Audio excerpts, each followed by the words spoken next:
Бывшему судье Свердловского районного суда города Бишкек вручено уведомление о подозрении в совершении преступлений, предусмотренных статьями 304 частью 4, 305 части 2 пункта 2, 315 части 2 и 328 части 2 Уголовного кодекса Кыргызской Республики в редакции от 1997 года. Установлено, что 30 сентября 2016 года адвокат А.Ж., защищающая интересы ЧАЮ с целью незаконного освобождения своего подзащитного из-под стражи в Российской Федерации обратилась в Свердловский районный суд с жалобой на действия следователя УВД Свердловского района города Бишкек А.С. о признании незаконным постановления о возбуждении уголовного дела и отмене постановления Свердловского районного суда о заочном избрании меры пресечения обвиняемому ЧАЮ в виде заключения под стражу.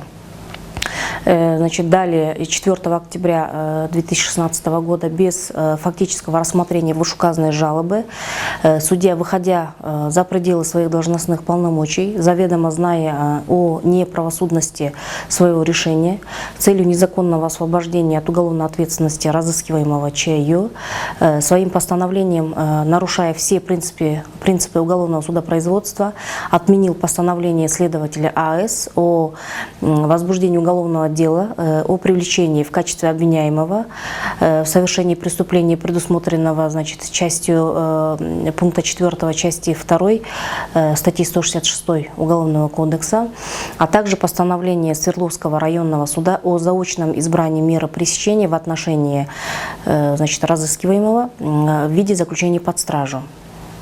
Следует также отметить, что в жалобе адвоката не был поставлен вопрос о рассмотрении законности постановления следователя о привлечении в качестве обвиняемого. При этом судья с целью придания законности своим действиям дал указание своему секретарю судебного заседания внести заведомо ложные сведения об участии на данном процессе помощника прокурора Свердловского района с указанием позиции о якобы частичном поддержании жалобы адвоката. В настоящее время данное уголовное дело в отношении ДТ направлено в суд для рассмотрения по существу.